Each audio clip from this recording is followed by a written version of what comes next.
बात कर रहे हैं सीबीएसई के 12वीं की बोर्ड की परीक्षाएं रद्द हो गई हैं। अब उसके बाद से तमाम राज्यों को भी इस पर फैसला लेना है और इसी पर हम बातचीत करेंगे। 12वीं की परीक्षाएं रद्द होने के मसले पर हमारे साथ दिल्ली से नीरज पांडे जुड़ गए हैं, लखनऊ से रणवीर जुड़े हैं, पिंकी राजपुरोहित बेंगलोर से, गगनदीप सिंह अमृतसर से जुड़ी हुई हैं, गगनदीप सिंह अमृतसर से जुड़े हुए हैं, डॉक्टर राजेश हसीजा डायरेक्टर हैं इंद्रप्रस्थ ग्रुप ऑफ स्कूल्स के, वो भी हमारे साथ जुड़े हुए हैं। सबसे पहले हम नीरज पांडे का रुख कर लेते हैं। नीरज, एक बड़ा सवाल अब यही है कि जो 12th के बोर्ड के नतीजे घोषित होंगे उनका बेस क्या होगा, उनका उन अंकों का आधार क्या होगा? देखिए विकास, कल मेरी जो सीबीएसई के अधिकारियों से बात हुई तो उन्होंने सीधे तौर पर कहा कि जो 10वीं का पैटर्न होगा वही 12वीं का पैटर्न होगा, यानी कि 10वीं के जो मार्क्स असेस किए जाएंगे जिस फार्मूले पर, उसी फार्मूले पर 12वीं के मार्क्स असेस किए जाएंगे। अब यहाँ पे भी दो रास्ते हैं। एक रास्ता ये है कि 9वीं, 10वीं और 11वीं के जो मार्क्स मिले हैं किसी स्टूडेंट को, उनका मूल्यांकन किया जाए और उसके आधार पर 12वीं की परीक्षा का मूल्यांकन करके उनको अंक दे दिए जाएं। दूसरा जो रास्ता वो ये है कि 12वीं के ऑलरेडी 3 एग्जाम हो चुके हैं, यानी कि क्वार्टरली एग्जाम लिए गए हैं, मिड टर्म एग्जाम लिए गए हैं और सबसे इंपॉर्टेंट होता है प्री बोर्ड एग्जाम जो स्कूल अपने लेवल पे आयोजित कराता है। तो pre board exam almost board exam की तरह होता है और उसमें भी बकायदा वो सारे अंक मिलते हैं। तो ये 3 रास्ते इनके पास, ये 2 रास्ते हैं जिन पर ये मूल्यांकन कर सकते हैं। अब फाइनल कॉल सीबीएसई को लेना है। सीबीएसई इस पर काम कर रहा है। सीबीएसई के अधिकारी कल तक एक बिल्कुल फुल प्रूफ फार्मूला लेकर सामने आएंगे, क्योंकि प्रधानमंत्री नरेंद्र मोदी ने उनको निर्देश दिया कि जल्द से जल्द इस पर अपना एक नियम बनाइए और नियम बनाकर प्रस्तुत कीजिए। जी नीरज, आप बने रहिए। हमारे साथ डॉक्टर राजेश हसीजा हैं, director Indraprastha group of schools के, उनका रुख कर लेते हैं। शिक्षाविद हैं डॉक्टर हसीजा, आपका स्वागत है। अब सवाल यही है कि जो कौन सा फॉर्मूला है, नीरज पांडे ने 2 फॉर्मूले बताए, जो आपको लगता है बेस्ट होगा, छात्रों के हित में होगा और वो रहना चाहिए? देखिए, ये इस साल पेंडेमिक का साल है। कोई भी ऐसा यूनिफॉर्म डिसीजन जो पूरे देश में डिफरेंट कल्चर कस्टम में फिट हो जाएगा, बड़ा मुश्किल है कहना। एक तरफ मैं बिल्कुल मानता हूं कि 9वीं, 10वीं, 11वीं के प्रीवियस ईयर्स का एक हम रैंकिंग लें, बट ये मान के चलिए कि बच्चा जब 12th में आता है तो वो अपनी जी जान लगाता है। उसे पता है कि पहले स्कूल का था, इतना मैटर नहीं करता, अब मुझे प्रोफेशनल उसमें जाना है, तो वो 12th के ऊपर पूरी जान लगाता है। पर दूसरी तरफ वो भी है जिन स्कूलों ने प्री बोर्ड या दूसरे मिड टर्म एग्जाम कंडक्ट किए हैं, उसमें कुछ ऑनलाइन हुए हैं, कुछ ऑफलाइन हुए हैं। ऑनलाइन में कुछ बहुत सिंसियरिटी से हुए हैं, कुछ बहुत सिंसियरिटी से नहीं हुए। तो कोई भी हम फॉर्मूला लगाएंगे, मेरा अपना मानना है बड़ा डिफिकल्ट होगा हर ग्रुप के, हर लेवल के बच्चे को जस्टिफाई करना कि भाई तुम इसका ये परसेंटेज निकल सकता है तुम्हारा। सीबीएसई के लिए बड़ा चैलेंजिंग टास्क होने वाला है। सीबीएसई ने ऑलरेडी कुछ प्रिंसिपलों से बात करके इस प्रक्रिया को आगे शुरू किया है। मैं ये जानता हूं इस बात को। आई थिंक थोड़ा सा इसमें और हमें रिसर्च करनी पड़ेगी before we come out with a final formula कि जो यूनिफॉर्मिटी मेजॉरिटी ऑफ चिल्ड्रन के लिए फिट बैठी। जी, बहुत बहुत शुक्रिया डॉक्टर राजेश हसीजा आपका। आप बने रहिए हमारे साथ, तमाम हमारे संवाददाता भी बने रहेंगे। अभी छोटा सा ब्रेक ले रहे हैं, फौरन हाजिर होते हैं। ब्रेक के बाद आपका स्वागत है। इम्तिहान रद्द हो चुके हैं लेकिन चुनौती बाकी, और इस चुनौती पर ही बात करने के लिए हमारे साथ ग्राउंड जीरो से तमाम संवाददाता मौजूद हैं। हमारे साथ शिक्षाविद डॉक्टर राजेश हसीजा भी मौजूद हैं। सबसे पहले हम रुख कर लेते हैं उत्तर प्रदेश का, जहाँ पर रणवीर हमारे सहयोगी लखनऊ से हैं। रणवीर, क्या उत्तर प्रदेश में शिक्षा बोर्ड ने 12वीं की परीक्षा रद्द करने का फैसला ले लिया है? देखिए विकास, 10वीं की परीक्षा रद्द करने की घोषणा हो चुकी थी, लेकिन 12वीं को लेकर के फैसला होना बाकी है। कल जिस तरीके से प्रधानमंत्री ने ये फैसला किया कि सीबीएसई की 12वीं की परीक्षा नहीं होगी, यूपी के मुख्यमंत्री योगी आदित्यनाथ ने ट्वीट करके इस बात की प्रशंसा की है कि परीक्षाएं नहीं होंगी। ऐसे में माना जा रहा है कि यूपी बोर्ड की भी 12वीं की परीक्षाएं रद्द की जा सकती हैं, हालांकि अंतिम फैसला होना बाकी है। मेरे साथ एक फिजिक्स के टीचर हैं राकेश कुमार जी, जो केंद्रीय विद्यालय में पढ़ाते हैं, और एक केंद्रीय विद्यालय की ही 12वीं की बच्ची सिद्धि है। सिद्धि, पहले आपसे पूछेंगे, ये पूरा जो एग्ज़ाम कैंसिल करने का फैसला है, इसको किस तरह देखती हैं आप? क्या चाहती थी, एग्ज़ाम होना चाहिए या नहीं? एग्ज़ाम्स कैंसिल हो गए, ये अच्छा ही हुआ, क्योंकि ये जो पूरी सिचुएशन थी इसमें हम लोगों को मतलब काफ़ी मेंटल स्ट्रेस भी हो रहा था, और इवन बहुत सारे स्टूडेंट्स और उनकी फैमिलीज़, इवन मैं और मेरी फैमिली भी कोविड पॉजिटिव थी। तो इसके बाद ये मेरे लिए मतलब थोड़ा सा चैलेंजिंग था कि मैं कैसे दोबारा से वैसे ही प्रिपरेशन अच्छी करके और सेंटर पे जाके अपना एग्ज़ाम। फ्यूचर को लेके कोई डर? हाँ, अभी थोड़ा सा है कि मतलब एग्ज़ाम हुए नहीं हैं, तो फिर हमें मार्क्स किस बेसिस पे मिलेंगे और कैसे मिलेंगे, लेकिन इसके लिए भी सीबीएसई ने कुछ किया ही होगा। राकेश जी, आप टीचर हैं, आप इस फैसले को किस तरीके से देखते हैं? बच्चों के हित में है ये? पूरी तरह से बच्चों के हित में है। प्रधानमंत्री का ये जो फैसला है ये स्वागत योग्य है कि बच्चे हमारे जो है स्ट्रेस में चल रहे थे, एग्ज़ाम कब होगा, कैसे होगा, कैसे हम लोग वहाँ जाएंगे, तब कोविड बढ़ा हुआ होगा, नहीं होगा, ये सारे दिमाग में उनकी बातें चल रही थी। तो उस तरीके से तो देखें तो ये बहुत स्वागत योग्य फैसला है। आप लोगों ने तो पिछले साल 11th की कॉपीज़ में बच्चों को प्रमोट किया होगा, किस आधार पे किया था? हमने उनके यूटी वगैरह जो लिए थे, पहले टेस्ट लिए थे, उनको देख करके और प्लस उनके प्रोजेक्ट वगैरह बनवा करके उस बेसिस पर उनको प्रमोट किया था। सीबीएसई स्ट्रिक्ट तो होती है, लेकिन वो बाउंड कर देती है हम लोग को कि किस लिमिटेशन हमारी क्या है। उस आधार पर हम बच्चों को जो है इंटरेस्ट में ही काम करते हैं। बच्चों को किसी तरह का मेंटल स्ट्रेस नहीं देते हैं कि बच्चे मेंटल स्ट्रेस में हो कि क्या होगा। उनको बिल्कुल उनकी मोटिवेशनल क्लासेस चलाते हैं, सब करते हैं। बच्चों को स्ट्रेस ना दे करके ये काम हम लोग करते हैं। इसलिए आपसे एक लास्ट सवाल कि परीक्षाएं रद्द हो चुकी हैं, अब आप क्या करेंगी? आगे की तैयारी करेंगी या थोड़ा रिलैक्स हो गई हैं, क्या हुआ? रिलैक्स तो नहीं, क्योंकि अब आगे की तैयारी की वो और बड़ा चैलेंज है, क्योंकि अब हमें एंट्रेंसेस क्रॉस करने और अच्छी यूनिवर्सिटी में एडमिशन चाहिए, तो अच्छे से प्रिपेयर करके उनके एंट्रेंस देने होंगे ताकि हम उसमें जा सकें। तो क्या करना है आगे? तो अभी मेरा मेन फोकस ये है कि मैं पहले अच्छे से प्रिपेयर करूं और किसी यूनिवर्सिटी जैसे दिल्ली, बैंगलोर, इन सारी अच्छी यूनिवर्सिटीज़ में एक बार ट्राई करूं, तो हो सकता है कि मैं वहाँ पे कुछ अच्छा कर सकती हूँ।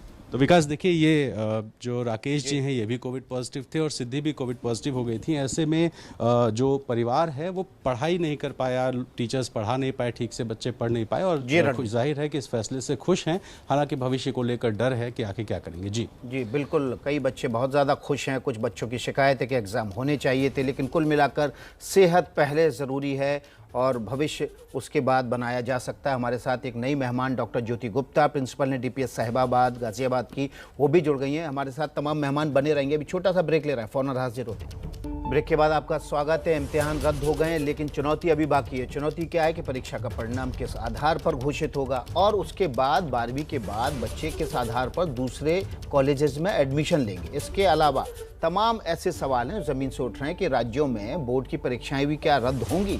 हमारे साथ तमाम हमारे संवाददाता बने हुए हैं। इसके अलावा नए मेहमान भी जुड़े हैं। Doctor Jyoti Gupta, director principal DPS Sahibabad की, वो भी जुड़ी हुई हैं। लेकिन सबसे पहले हम पिंकी राजपुरोहित का रुख कर लेते हैं, बेंगलोर से जुड़ी हुई हैं। पिंकी, कर्नाटक में स्थानीय परीक्षाएं, बोर्ड की परीक्षाएं भी रद्द होने की घोषणा हो सकती है, या अभी जो सीबीएसई के बोर्ड की परीक्षाएं रद्द की गई हैं उस पर छात्रों का क्या रुख है?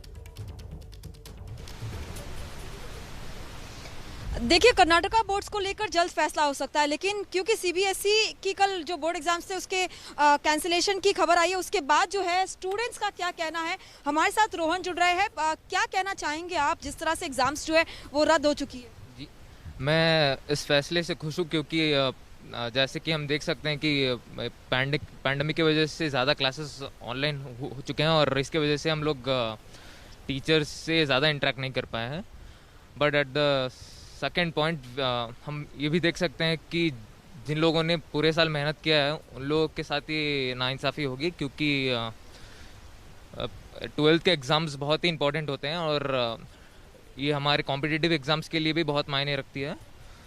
और सुनने में आ रहा है कि जो इंटरनल एग्ज़ाम्स के तौर पर हमें मार्क्स दिए जाएंगे, तो लेकिन ऑनलाइन क्लासेस की वजह से और ऑनलाइन जो चल चुका है उसके वजह से हम लोग ज़्यादा एग्जाम्स नहीं लिख पाए हैं। विकास, यहाँ पे इनके के पेरेंट्स भी जुड़ रहे हैं। पेरेंट्स क्या कहते हैं जिस तरह से बच्चों ने, क्योंकि प्रिपेयर किया था, कई ऐसे बच्चे जो कि एग्जाम्स देना चाह रहे थे, आप एज पेरेंट किस तरह से देखते हैं कैंसिलेशन? हम देख रहे हैं कि महामारी के हिसाब से अच्छा हुआ है, जो सरकार का डिसीजन है अच्छा है, लेकिन बच्चे का भविष्य के हिसाब से, उसके शिक्षा के हिसाब से अच्छा नहीं है। क्योंकि मेरा जो बच्चा अच्छा तैयारी किया और अच्छा मेहनत किया और जो नहीं मेहनत किया, दोनों का मार्किंग सेम होगा। इससे बच्चों का बहुत प्रॉब्लम होगा आगे चल के। ये मेरा कहना यही है। और महामारी के हिसाब से जो सरकार का निर्णय है बहुत अच्छा है। तो क्या आप कोई कॉम्पिटिटिव एग्जाम का प्रिपरेशन कर रहे हैं? मैं नीट का प्रिपरेशन कर रहा हूँ और बोर्ड के वजह से हमारी बहुत we were waiting for this decision from a long time, और इसके वजह से नीट के एग्ज़ाम्स भी पोस्टपोन होते जा रहे थे। पर आगे सुनने को यह है कि एग्ज़ाम्स कैंसिल हो चुके हैं और इसके वजह से नीट के प्रिपरेशन में भी प्रभाव आया है। तो देखिए विकास, कहीं ना कहीं कंफ्यूजन जरूर है कि मार्किंग स्कीम जो है वो अब किस तरह से होगी, और यही कहीं ना कहीं जो है कंसर्न बच्चों के बीच दिखाई दे रहा है। जी तो हमारे साथ पिंकी थी, हमारे साथ doctor Jyoti Gupta principal DPS Sahibabad से जुड़ी हुई हैं, उनका रुख कर लेते हैं। डॉक्टर ज्योति गुप्ता, आपने देखा कि अब पेरेंट्स इस दबाव में है, छात्र भी इस दबाव में है कि जिन बच्चों ने बहुत अच्छे से तैयारी की और जिन बच्चों ने नहीं की वो सब बराबर हो जाएंगी। ये दबाव कम करना छात्रों के ऊपर से बहुत ज़रूरी है कि 12वीं के नंबर जो है वो सिर्फ अंक हैं, उससे आपका फ्यूचर डिसाइड ज़रूर होगा, लेकिन आप कितने आगे जाएंगे कितने नहीं जाएंगे ये आपके टैलेंट पर निर्भर है।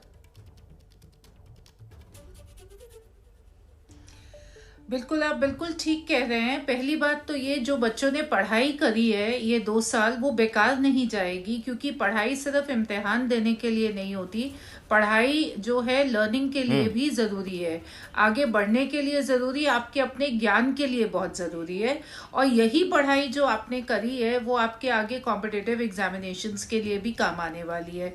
अगर हम जेई और नीट की बात करें तो 50% सिलेबस 11th का होता है, 50% सिलेबस 12th का होता है। तो अगर क्लैट की बात करें उसमें भी जो सब्जेक्ट्स बच्चों ने पढ़े होते हैं उनकी कुछ ना कुछ उसमें से ज़रूर आता है। या जो बच्चे एंट्रेंसेस देंगे आगे जाके यूनिवर्सिटी के लिए, दिल्ली यूनिवर्सिटी के लिए या और एग्जामिनेशंस के लिए, सब जगह उनकी जो 11वीं 12वीं की पढ़ाई है वो काम आने वाली है। अब रहा सवाल ये कि बच्चों ने अगर बहुत सीरियसली अपने 12th के एग्जामिनेशंस, इंटरनल असेसमेंट नहीं भी दिए हैं तो भी 11वीं बच्चों ने अपने स्कूल से करी है, 10वीं अपने स्कूल से करी है, 12वीं अपने स्कूल से करी है। तो जो आपका अपना अध्यापक है, जो आपका अपना टीचर है, वो अगर आपका मूल्यांकन करेगा तो वो सबसे अच्छा है, क्योंकि वो आपको जानता है। वो ना सिर्फ आपको क्लास में पढ़ा रहा है, आपका एग्जाम ले रहा है, आपका टेस्ट ले रहा है, पर आपके हाव भाव को भी पहचानता है, आपके बिहेवियर को भी पहचानता है।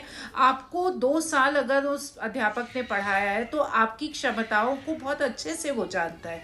तो इसमें घबराने की ज़रूरत नहीं है कि हमारा एक पर्टिकुलर एग्ज़ाम अगर अच्छा नहीं हुआ है या हमने बहुत सीरियसली नहीं दिया है या हमारे 10, 15, 20% जो है वो प्री बोर्ड्स के बाद हम मेहनत करके बोर्ड्स में बढ़ा लेते हैं। तो मुझे लगता है कि जो स्कूल्स के अध्यापक हैं, टीचर्स हैं, प्रिंसिपल्स हैं, वो इन चीज़ों को ज़रूर ख्याल में रखेंगे और जो भी फॉर्मूला आएगा सीबीएसई से उसमें जो स्कूल की अपनी परफॉर्मेंस है, पिछला 3 साल का हिस्टोरिकल डेटा है, उसको भी ध्यान में रखा जाएगा, उसको भी दायरे में रखा जाएगा।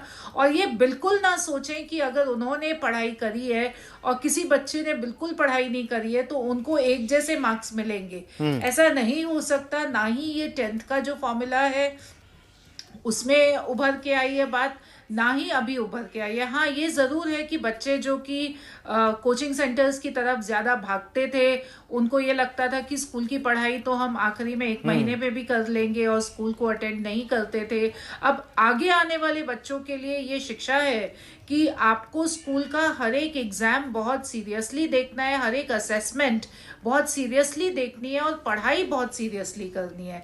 और बच्चों को ये भी देखना है कि चाहे ऑनलाइन पढ़ाई हो रही है, चाहे ऑफलाइन पढ़ाई हो रही है, आखिर में जाके एग्जाम्स या ऑनलाइन हो या ऑफलाइन हो या इस तरह से इंटरनल असेसमेंट्स के ऊपर बेस्ड हो, हमें हर तरह के विकल्प के लिए तैयार रहना है। उसके लिए एक ही सॉल्यूशन है कि आप लोग अपनी पढ़ाई पूरे साल जो हैं वो लग के करें, मेहनत से करें और ऑनेस्टली करें, विद इंटेग्रिटी करें, ताकि आखिर में जब भी ऐसा कुछ हमें विकल्प होता है तो उसमें बच्चों की फेयर असेसमेंट हो सके। तो बिल्कुल भी अपना जो है ढाढ़स नहीं खोएं, अपना कॉन्फिडेंस नहीं खोएं, डरे नहीं। बिल्कुल महत्वपूर्ण बात कह रहे हैं आप, ढाढ़स नहीं खोना है, कॉन्फिडेंस नहीं खोना है, डरना नहीं है, जो भी परिस्थितियां हैं उनका डट के मुकाबला करना है, आपको आगे बढ़ना, उसके लिए आगे के एग्जाम की प्रिपरेशन करनी है। हम सीधे अमृतसर चलते हैं, गगनदीप सिंह हमारे साथ जुड़े हुए हैं, हमारे संवाददाता, उनके पास चलते हैं। गगनदीप, अमृतसर में, पंजाब में छात्रों को सीबीएसई के बोर्ड के एग्जाम रद्द हो गए हैं,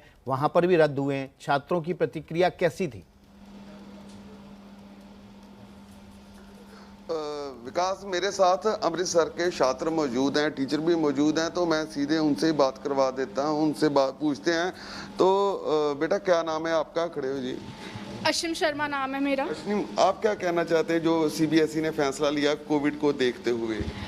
जो सीबीएसई ने फैसला लिया है उसके कुछ पॉजिटिव चीज़ें भी हैं, कुछ नेगेटिव चीज़ें भी हैं।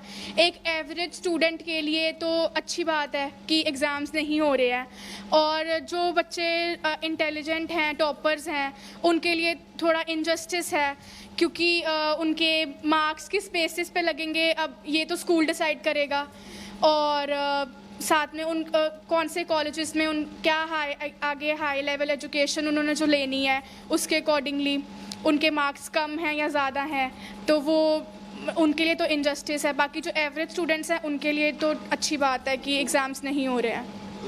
बेटा आपका क्या नाम है? खड़े हो जाइए। मेरा नाम श्रेयल शर्मा। बेटा जो सरकार ने फैसला लिया कोविड को देखते हुए तो सही फैसला लिया है? हाँ जी, कोविड को देखते काफ़ी अच्छा फैसला है, क्योंकि हम डबल स्लॉट जो मर्जी कर लेते, उसमें से अगर एक भी बच्चा पॉजिटिव होता तो बाकी भी इन्फेक्टेड हो सकते थे।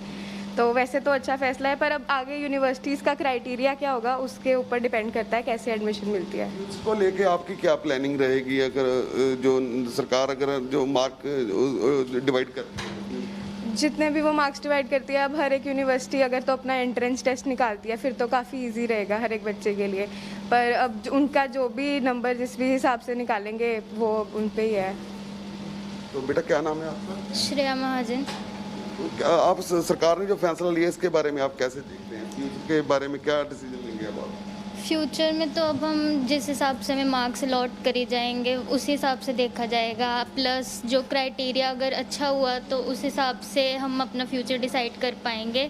अगर तो एंट्रेंस एग्ज़ाम हुए तो it will be better for us for our future, and plus हमारे कॉलेजेस में एडमिशन लेनी है उनके बारे में कैसे रहेगा? उनके बारे में यही होना चाहिए कि एंट्रेंस एग्ज़ाम्स हों तो डिज़र्विंग को उस हिसाब से सीट मिले, एंड ऐसे।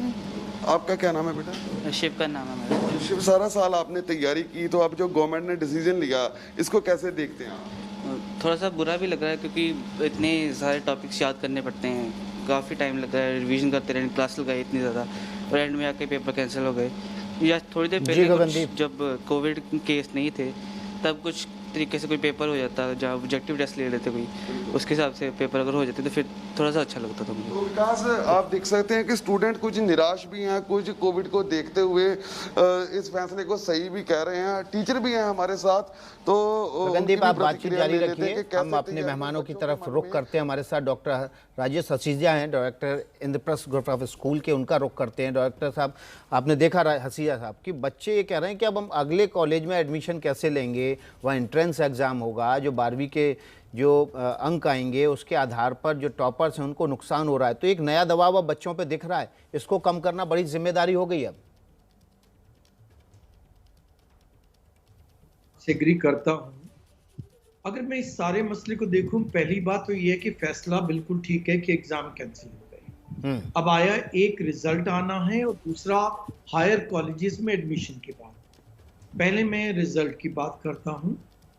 पूरे देश को अगर मैं 2 वर्ग में डिवाइड करूं, एक जगह मैं कहूं कि पढ़ाई और असेसमेंट बहुत अच्छा हुआ, दूसरी जगह नहीं हुआ, और फिर आगे 2 जगह डिवाइड करूं, कुछ बच्चे खुश हैं अपने रिजल्ट के आने से, कुछ नहीं होंगे।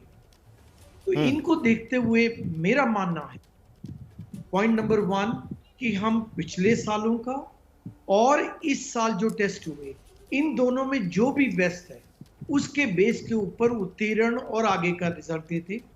हाउएवर, जो बच्चा लगे कि मैं खुश नहीं हूं, मेरी असेसमेंट बहुत ज्यादा थी, मैं टॉपर हूं, मैं 99% भी बच्चे नंबर लाते हैं, क्या हम एक ऐसा फॉर्मूला बना सकते हैं कि रीजन वाइज, स्टेट वाइज जिस जगह लगे पूरा सेफ है, और जो बच्चा ऑप्शन लेके एग्जाम देना चाहे, मैं दोबारा बात कह रहा हूं, जिस जगह माहौल बिल्कुल सेफ है, हर चीज बिल्कुल सेफ है, और वो सिलेक्टिव बच्चे, स्कूल में 10 हो सकते हैं, 15 हो सकते हैं, वो कहें नहीं जी हमें तो एग्जाम लेना है, उनके लिए CBSE generated exam with in अपने स्कूल हो जाए, तो शायद उनकी वो एक जो इच्छा है वो भी पूरी हो जाएगी। हायर एजुकेशन के लिए कॉम्पिटिटिव एग्जाम, मैं नेशनल टेस्टिंग एजेंसी का नेशनल एडवाइजर हूँ, कोऑर्डिनेटर हूँ, मैं ये जानता हूँ जेई का एग्जाम होता है, नीट का एग्जाम होता है, क्लैट का होता है, दिल्ली यूनिवर्सिटी एंट्रेंस एग्जाम है, लेकिन मैं उस बर्डन को वहां शिफ्ट नहीं करना चाहता। 1.5 करोड़ बच्चों के लिए उस लेवल पे एग्जाम करना एक असली सोल्यूशन नहीं होगा। तो हमें बोर्ड का रिजल्ट निकालना चाहिए, उत्तीर्ण करना चाहिए, बट पिछले 9वीं 10वीं 11वीं या 12वीं के एग्जाम में से जो बेस्ट लगे बच्चे के हित में उसको लेकर रिजल्ट निकाले। लेकिन जो टॉपर बच्चे हैं वो एक बार फिर अटेम्प्ट करना चाहते हैं तो उनको मौका दिया जाए। महत्वपूर्ण बात कर रहे हैं डॉक्टर राजेश हसीजा आप। हम पिंकी का रुख कर लेते हैं। पिंकी के साथ कुछ पेरेंट्स थे जिन्होंने ये कहा कि जो टॉपर बच्चे हैं, जो तेज हैं पढ़ने में बच्चे, उनके लिए नुकसान है। तो पिंकी, डॉक्टर राजेश हसीजा हमारे साथ जुड़े हैं। वो कह रहे हैं कि जो बच्चे एग्जाम देना चाहें, सरकार को उनको 12th के एग्जाम देना अलाउ कर देना चाहिए अगर उनको लगता है कि ऐसे इनजस्टिस होगा नए फॉर्मूले से उनके साथ। तो क्या वहाँ आपके साथ जो पेरेंट्स हैं वो उसके लिए तैयार हैं? बिल्कुल विकास, हम इन्हीं से सवाल पूछते हैं कि क्या अगर सरकार ऐसा ऑप्शन देती है कि जिन बच्चों को एग्जाम देना चाहते हैं जो बच्चे, तो क्या वो देना चाहेंगे। आपसे पहले पूछती हूँ एज अ स्टूडेंट, जिस तरह से प्रिपरेशन आपने की, जो बता रहे थे आप लगातार मेहनत करते रहे, तो अगर मान लीजिए सरकार अगर ऐसा कुछ ऑप्शन देती है जहाँ पे स्टूडेंट्स को एग्जाम लिखना अलाउड हो, तो क्या उसके लिए आप तैयार हैं? जी हाँ, अगर हमें अपने सेटिस्फैक्ट्री मार्क्स नहीं मिलते हैं तो हम we can opt for exam, और जो मार्क्स हमें जिसके लिए हमने तैयारी की थी उसके लिए हम we can write the exam, so that would be a good option अगर ये गवर्नमेंट लेती है ओपिनियन हमसे। तो पेरेंट आप किस तरह से देखते हैं, क्योंकि अगर मान लीजिए इंटरनल मार्क्स को लेकर अगर ओवरऑल मार्क्स दिए जाते हैं और कहीं पर अगर आपको लगता है कि मार्क्स कम आए हैं, तो क्या ऐसे में आपको लगता है कि स्टूडेंट को ये मौका देना चाहिए जहाँ पे वो एग्जाम लिख सके? एकदम श्योर ये मौका देना चाहिए स्टूडेंट को, कि उसको अपने कभी लाइफ में पछतावा ना रहे कि हमको ये मौका नहीं मिला। तो ये स्टूडेंट को ये मौका देना चाहिए गवर्नमेंट को। तो उसके हिसाब से, क्योंकि सब कभी गवर्नमेंट के ऊपर भी ये स्टूडेंट सवाल ना उठा सके कि गवर्नमेंट ने ऐसा कर दिया तो मेरे लाइफ में ऐसा आ गया जी। तो गवर्नमेंट को भी एक मौका देना चाहिए कि स्टूडेंट कभी आगे में कहीं ना कहीं ये कंसर्न है एग्जाम्स के रिजल्ट्स को लेकर, क्योंकि एडमिशन जो है वो पूरा का पूरा इसी मार्क्स पर बेस्ड होगा। तो यहाँ पर ये जो स्टूडेंट है वो पूरी तरह से तैयार है अगर इस तरह का ऑप्शन आता है। जी बहुत बहुत शुक्रिया पिंकी आपका, और तमाम मेहमान जो हमारे साथ जुड़े थे, डॉक्टर राजेश हसीजा, डॉक्टर ज्योति गुप्ता और तमाम हमारे संवाददाता, सभी का बहुत बहुत शुक्रिया। इस बड़ी बहस में हम लगातार ये जानने की कोशिश कर रहे हैं कि सीबीएसई 12th के एग्ज़ाम रद्द होने के बाद पेरेंट्स किस तरह से रिएक्ट कर रहे हैं, बच्चे अब क्या चाहते हैं, छात्र क्या चाहते हैं। कुछ छात्रों का ये कहना है कि उनको मौका देना चाहिए दोबारा एग्ज़ाम लिखने का।